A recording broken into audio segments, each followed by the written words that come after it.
জয় মা লক্ষ্মী। সকল দর্শক শ্রোতা বন্ধুকে জানাই শুভ দীপাবলি, কালী পূজা ও দীপান্বিতা লক্ষ্মী পূজার আন্তরিক প্রীতি ও শুভেচ্ছা। বন্ধুরা, আজকের দিনে কিন্তু দীপান্বিতা লক্ষ্মী পুজো করা হয়, আর এই লক্ষ্মী পুজো কার্তিক মাসে অমাবস্যা তিথিতে করা হয়। শাস্ত্রমতে মা লক্ষ্মীর এই পূজা করলে সংসারে তিনি সর্বদা অচলা থাকেন। জেনে নেওয়া যাক এই ব্রতের পেছনে প্রচলিত কাহিনী। একসময় অবন্তীনগরে ধর্মেশ্বর নামে এক রাজা বাস করতেন। তার রানীর নাম ধর্মদাসী এবং তার 5টি কন্যা ছিল। একদিন পরিবারের সবাই যখন একসাথে বসে গল্প করছিলেন, এমন সময় রাজা পরিবারের অন্যদের জিজ্ঞাসা করলেন, তোমরা কার ভাগ্যে খাও? পরিবারের সবাই রাজার মন রাখতে বললেন, আমরা সবাই আপনার ভাগ্যে খাই। কিন্তু রাজার ছোট মেয়েটি তাতে সায় দিলেন না। তিনি বললেন, মা লক্ষ্মী আমাদের সবাইকে আহার জুগিয়ে থাকেন, আমরা যে যার নিজের ভাগ্যে খাই। এই কথা শুনে রাজা খুব রেগে গেলেন। তিনি বললেন, আমার সামনে তুই এই কথা বলিস কার সাহসে? তিনি রেগে গিয়ে বললেন, আমি প্রতিজ্ঞা করলাম কাল সকালে ঘুম থেকে উঠে যার মুখ প্রথমে দেখব তার সাথেই তোর বিয়ে দেব। দেখি তুই নিজের ভাগ্যে কি করে খাস, আর মা লক্ষ্মী তোকে কিরকম অন্ন যোগায়।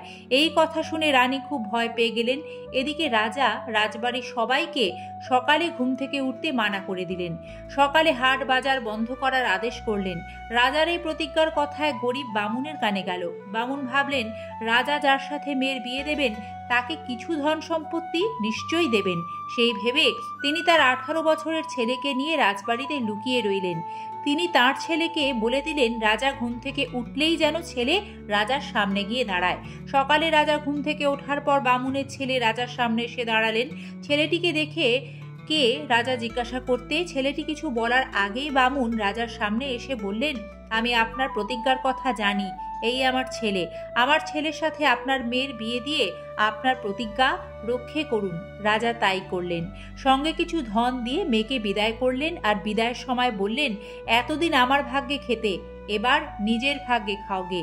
বামুন অপর এক রাজার রাজ্যে বনের মধ্যে কুঁড়ে ঘরে থাকেন। সেখানে ছেলে ছেলের বউকে নিয়ে এলেন। বামুনের বউ তাদের বরণ করে ঘরে তুললেন। রাজকন্যা শ্বশুর শাশুড়ির সেবা যত্ন করে নিজের স্বামীকে খাইয়ে যা বাঁচে তাই আনন্দ করে খায়। একদিন তার স্বামী আর শ্বশুরকে তিনি বললেন, আপনারা যখন বাড়ি আসবেন তখন খালি হাতে আসবেন না, কিছু না পেলে এক গাছি ঘাস নিয়েই আসবেন। বামুন আর তার ছেলেও তাই করতে থাকলেন। রোজ যা পান তাই নিয়ে আসেন। একদিন ভিক্ষায় বেরিয়ে কিছু না পেয়ে রাস্তায় একটি মরা কালসাপ দেখতে পেয়ে তাই কুড়িয়ে নিয়ে এনে তারা রাজকন্যাকে দিলেন।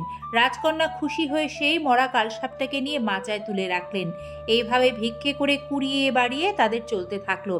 হঠাৎ সেই দেশের রাজার একমাত্র ছেলের কঠিন অসুখ হলো। অনেক কবিরাজ দেখানো হলো, কিন্তু রোগ আরো বেড়ে গেল। শেষে এক সাধু এসে রাজাকে পরামর্শ দিলেন, যদি মরা কালসাপের মাথা পাওয়া যেত তাহলে আমি এই ছেলেকে সুস্থ করতে পারতাম।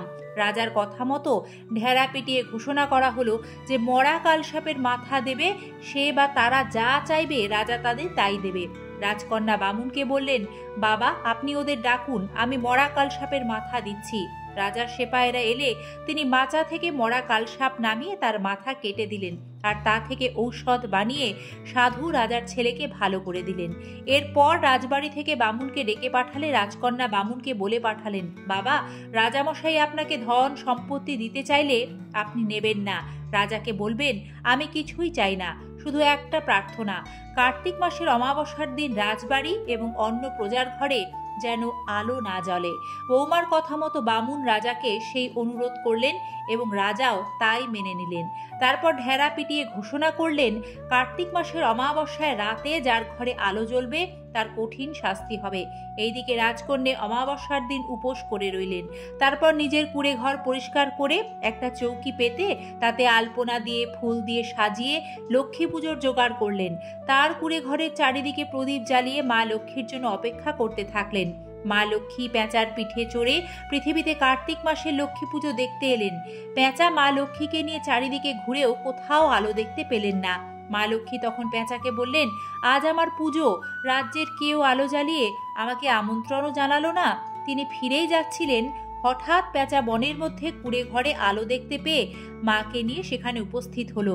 সেখানে এসে তারা দেখলেন বামুনের বৌমা কার্তিক মাসে লক্ষ্মী পুজো করছে এবং মা লক্ষ্মীর জন্য অপেক্ষায় বসে আছে।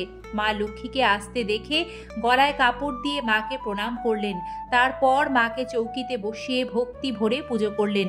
পুজো শেষে মা লক্ষ্মীকে তিনি বললেন, মা, আমরা খুব গরিব, এই যৎ সামান্য জোগাড় করেছি আপনার জন্য। এরপর মায়ের স্তব করলেন। মা লক্ষ্মী খুশি হয়ে বললেন, আর তোমার কোনো অভাব থাকবে না, আমি তোমার পুজোতে খুব খুশি। এই বলে মা লক্ষ্মী রাজকন্যাকে তার পায়ের নুপুর দিয়ে বললেন নিয়মিত এই লক্ষ্মী পুজো করতে, তাহলে অভাব দূর হবে। এরপর বামুনের কুড়ে ঘর রাজপ্রাসাদ হয়ে গেল। তাদের দাস দাসী ধন সম্পত্তি কিছুরই অভাব থাকলো না। রাজকন্যা একদিন বামুনকে বললেন, বাবা, আমাদের এখন কোনো অভাব নেই, কিছু পুণ্যকর্ম করলে হয় না? আপনি একটা পুকুর খোঁড়ান আর রাজ্যের সব লোককে নিমন্ত্রণ করুন। বামুন তার বৌমার কথা মতো তাই করলেন। রাজ্যে ধনী গরিব দলে দলে সবাই তাদের নিমন্ত্রণ এসে খেয়ে গেল। ওইদিকে রাজকন্যার বাবা মা লক্ষ্মীকে অবহেলা করায় তার রাজ্যপাট সব গিয়ে তিনি পথের ভিখারি হয়েছিলেন। বিভিন্ন রাজ্য ঘুরে তিনি তার মেয়ে শ্বশুরবাড়ি যে রাজ্যে সেখানে উপস্থিত হয়েছিলেন, সেখানে এসে সারা রাজ্যে সবার জন্য এই আমন্ত্রণ শুনে দুটো খাবার আশায় তিনি বামুনের বাড়ি এসেছিলেন। তাকে দেখে রাজকন্যা তার বাবাকে ঠিকই চিনতে পারলেন। তিনি তার শ্বশুরকে দিয়ে বাবাকে ঘরে আনিয়ে হাত পা ধুইয়ে সোনার থালা করে যত্ন সহকারে খেতে দিলেন। রাজা তার মেয়েকে একেবারেই চিনতে পারলেন না। রাজা রাজকন্যার দিকে তাকিয়ে মুখে অন্ন তোলেন আর কেঁদে তার বুক ভাসান। তখন রাজকন্যা রাজাকে কাঁদছে কেন জিজ্ঞাসা করলে রাজা বললেন, আমিও এক সময় রাজা ছিলাম আর তোমারই মতো আমার একটা মেয়ে ছিল। আমি তার উপর রাগ করে খুব গরিব ঘরে তার বিয়ে দিয়েছিলাম। জানি না সে এখন বেঁচে আছে কিনা। সেই শুনে রাজকন্যাও কেঁদে ফেললেন। তিনি বললেন, আমি আপনার সেই মেয়ে বাবা, যাকে আপনি নিজের ভাগ্য পরীক্ষা করতে বলেছিলেন।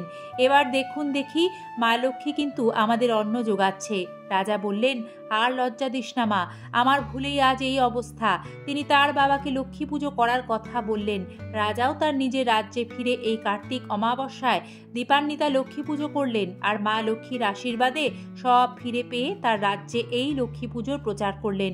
এইভাবে কার্তিক মাসে দীপান্বিতা লক্ষ্মী পুজো পৃথিবীতে মহা সমারোহে প্রচারিত হলো।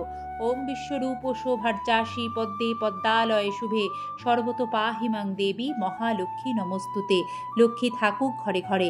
মা লক্ষ্মীর কৃপায় আপনাদের সকলের সংসার সুখ শান্তি সম্পদ সমৃদ্ধিতে ভরপুর থাকুক, এই প্রার্থনা চিরন্তন। ধন্যবাদ আমাদের আজকের এই ব্রত কথাটি সম্পূর্ণ শোনার জন্য। নিয়মিত এই ধরনের ভিডিও দেখতে আমাদের সাথে থাকবেন। ভালো থাকবেন। জয় মা লক্ষ্মী।